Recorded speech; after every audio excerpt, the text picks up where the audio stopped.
Well-Trained Mind Press presents In Freedom's Cause, written by G.A. Henty, read by Jim Weiss.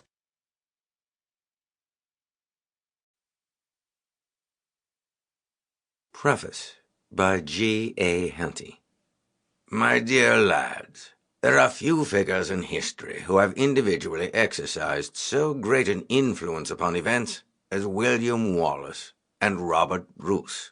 It was to the extraordinary personal courage, indomitable perseverance, and immense energy of these two men that Scotland owed her freedom from English domination.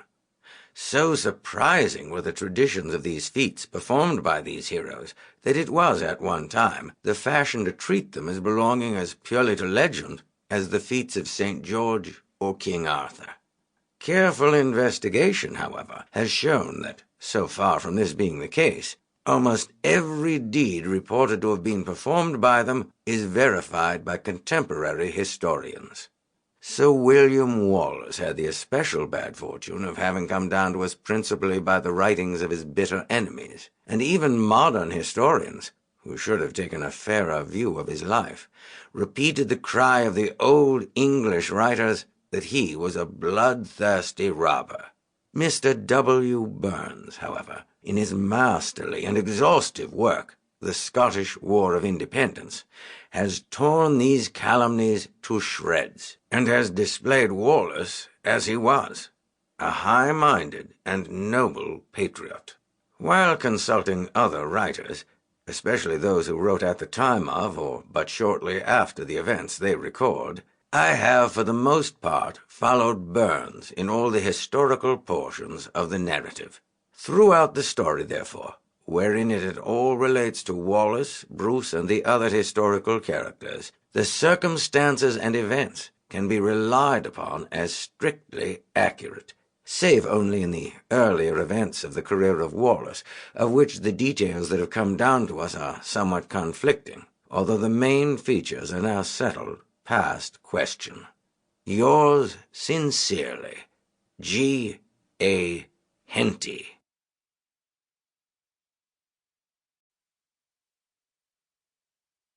Chapter 1. Glen Cairn. The village of Glen Cairn was situated in a valley in the broken country lying to the west of the Pentland Hills, some 15 miles north of the town of Lanark, and the country around it was wild and picturesque. The villagers, for the most part, knew little of the world beyond their own valley. On a spur jutting out from the side of the hill stood Glen Cairn Castle, whose master the villagers had for generations regarded as their lord. The glory of the little fortalice had now departed. Sir William Forbes had been killed on his own hearthstone, and the castle had been sacked in a raid by the Kerrs, whose hold lay to the southwest, and who had long been at feud with the Forbeses. The royal power was feeble, and the Kerrs had many friends, and were accordingly granted the lands they had seized. Only it was specified that Dame Forbes, the widow of Sir William, should be allowed to reside in the fortalice free from all hindrance, so long as she meddled not, nor sought to stir up enmity among the late vassals of her lord against their new masters. The castle, although a small one, was strongly situated. The spur of the hill ran some 200 yards into the valley, rising sharply some 30 or 40 feet above it. The little river which meandered down the valley swept completely round the foot of the spur, forming a natural moat to it, and had in some time past been dammed back, so that whereas in other parts it ran brightly over a pebbly bottom, here it was deep and still. The fortalice itself stood at the extremity of the spur, and a strong wall with a fortified gateway extended across the other end of the neck, touching the water on both sides. From the gateway extended 2 walls enclosing a road straight to the gateway of the hold itself, and between these walls and the water every level foot of ground was cultivated. This garden was now the sole remains of the lands of the Forbeses.